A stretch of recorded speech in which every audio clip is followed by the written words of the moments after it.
I have a question for you. How many slaves work for you? Yes, you heard me. How many slaves work for you? You say, what? Slavery? Here? We don't have slaves in our country. What are you talking about? Slavery ended a long time ago here. I think it was, if I remember my history right, it was around the Civil War, right? 1864, 1865, Emancipation Proclamation. We don't have slaves anymore. So why are you asking me this? Well, the truth of the matter is that there are slaves all over the world, including in our country. In fact, there are more slaves today than there were at the height of the slave trade in the 1850s. People are being bought and sold. They are being held against their will. They are being made to do things that they do not choose to do, and they cannot leave their situations. That's slavery. Now, recently we've been calling it by a different name, human trafficking. And so I hear some of you saying, oh, I know human trafficking. That's prostitution, right? Well, a piece of human trafficking is definitely the commercial slave trade. Another very large piece of it is forced labor. And I will be concentrating my remarks today on the forced labor piece of this huge human rights issue. A few months ago, in June of 2014, the International Labor Organization published a report that estimated that forced labor is a $150 billion a year global enterprise. And that's an estimate because this is a hard crime to count. Granted, 99 billion of that is estimated to be in the commercial sex industry. The other 41 billion is forced labor of some sort. Well, I hear the skeptics and I hear the arguments. Well, it's not happening here. Why don't I see it? Or it may be happening somewhere else. What does that have to do with me?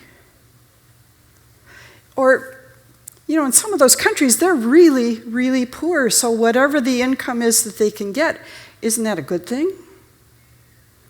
And since I don't see it, and since it's not that big of a deal here, at least if I could see it, maybe I could tell, it's really not my problem. And yet I say it is all of our problem. Labor trafficking, forced labor, touches all of us. Think about it. Where does the food come from that we enjoy every day? What about that great lunch? Who grew the food? Who harvested it? Who processed it? Who got it to our table? What about your clothing? Who made it? Is it being made in a sweatshop in some other country or right here in the United States? What about the services that you enjoy every day? Maybe out at restaurants or at a nail salon, or you stayed in a hotel, and all those services. Are those workers being paid for their work? Can they come and go as they choose?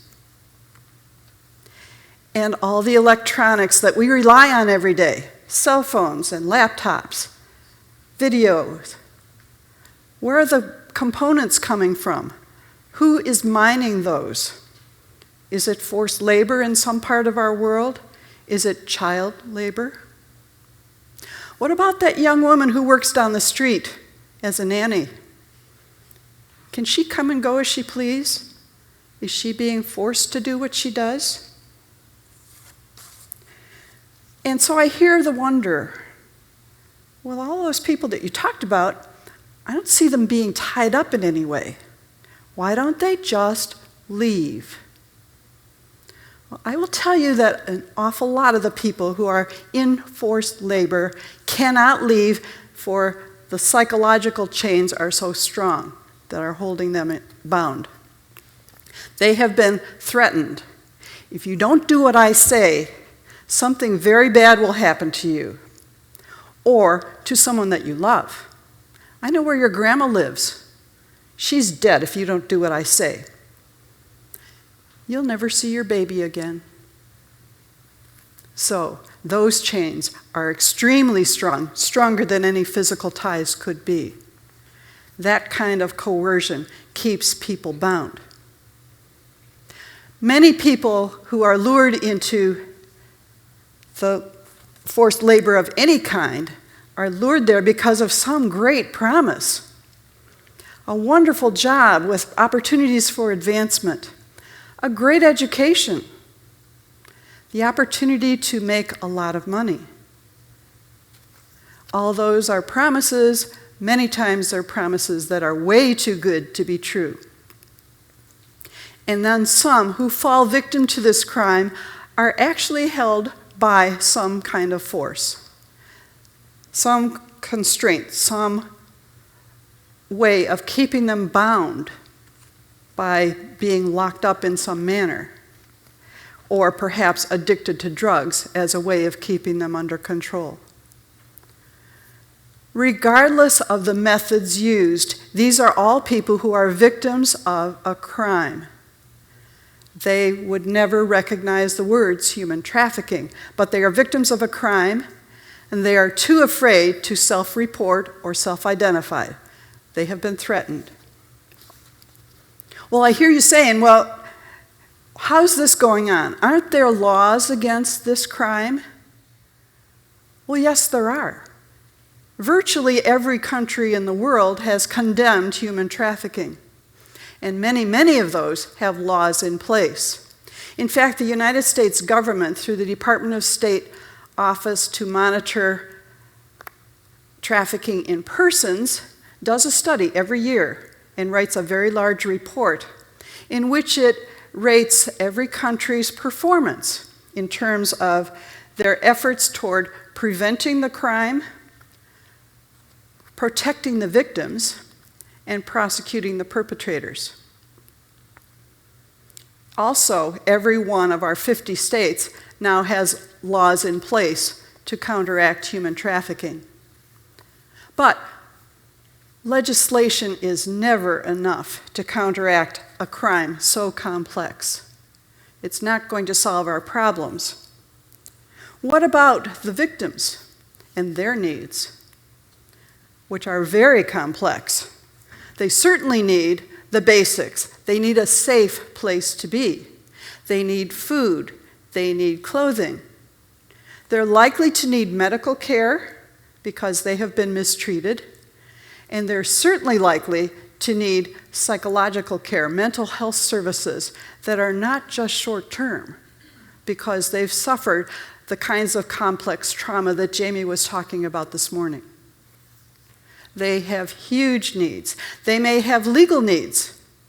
They may have done things in their through force that were against the law. They may be in this country without documents. Those legal needs become key. What about their education needs, their employment needs for the future? And what about preventing the crime to begin with? How do we reduce the demand? This certainly requires the participation of all of us. One of the first steps in starting to combat the crime of human trafficking is, first of all, to realize our own complicity, especially in labor trafficking.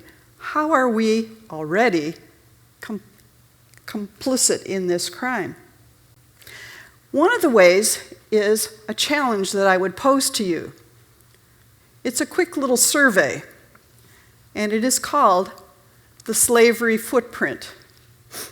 You can find this on the web. Maybe some of you have already done it. The survey starts out, you think, well, this is kind of cute. What it's going to ask you are questions about your lifestyle. What kind of a home do you live in, and where is it located? What's your car like? What are the meals like in your home? What are the foods that you enjoy every day? What about your clothing? What's in the closet? How many of different kinds of items and where were they made? What about the electronics that you're relying on in your home or your office? The places you enjoy going, out to restaurants or hotels or travel of any kind. Where are those places and how many times do you do those things? And at the completion of the survey, you're told how many slaves work for you. I was shocked and embarrassed to find out that 18 slaves work for me. And I thought I lived a pretty simple life. So now I face the challenge of how to reduce that number. The Slavery Footprint website also gives you that opportunity to learn how you might reduce the number of slaves. So, taking that first step is one of the ways to begin working on this problem together. And then becoming motivated to learn more. What is this crime? How do I recognize it? What are the red flags? What should I be noticing when I'm out? What's happening around me? When I go to a restaurant, especially an ethnic restaurant, are the waiters and service staff able to interact and look at me? Did I just see sleeping bags in that kitchen? That's weird. What's that about? Or that nail salon, one of the favorite places for lots of people.